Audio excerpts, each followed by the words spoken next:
ma ku kalsoon tahay hadda inuu amray ra'iisul wasaaraha xukuumadda wax kale inaysan ka shaqeynin muddada u dhiman oo doorashada ay ka shaqeeyaan kama shaqeyn karaan aan qaba haddaanay dadka la tashan keligood ma meel mari karaan waagii keligood ay meel mari kareen waa soo dhaafeen hadda geedu waa inay talay ku jirtaa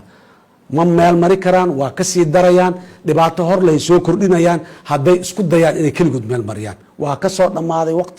waqti wax lagu qabto uma dhina waqtiga kaliya wax dhumada mandate cusub iyo talo cusub ra'yiga dadka inay ra'yi weydiiyaan nimankan ilaa mandate-kooda uu ka dhamaanayo weli kursiga qofku haysata malaha laakiin mandate-kooda muxuu ku dhamaanaa qatar uu ku sii socdaa dalka maa qar laga rida way aragnimo uma lihin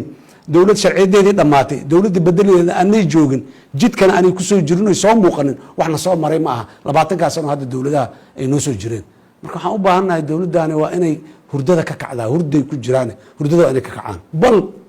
wixii la qabtay burburin nimanka maanta dowlad goboleedyada meesha kala marayaan waa taqaana doorasho sideedaba aan mid ku sheego hal jaho haddii doorashadu ay qabato wanaag kuma soo dhammaato si kastay u wanaagsan tahay xataa wanaag kuma aqbalaad ba helayso jubbalandna doorasho laga qabtay dowladda maamulka jubbalandna qabtay dadaa ka qayliyay waa ogtihiin soo tad mar u qaati billaah ka istaagtay jubbaland iyo dhismaheeda mudane oo 10 madaxweyne lagu doorto maana ka haraya saan u wada markii dambe sootaan keenay mid la isku raacsan yahay oo la kala dambeyn baydhabo 6 gobolaan maamul iyo 3 gobolaan maamula iyo mudaaharaad iyo shoobar 7 jeer inaan safroon ku noqdoon dhex fadhiisto dadka maxaa rabtiin kan ma soconaya kana soconaya aan ka doodno aan sootaan markii dambe isugu keenay inay dowlad dhistaan waxay laakiin dowladda federaalka ma ahan dowladda federaalka daqaray geysatay booga ma dhayo meesha aad tiri Axmed qorqor madaxweynaha hadda ma taageersan ninka aan taageerayo ma aha ninka aad taageerisay oo meesha ka weysay kubu ahaa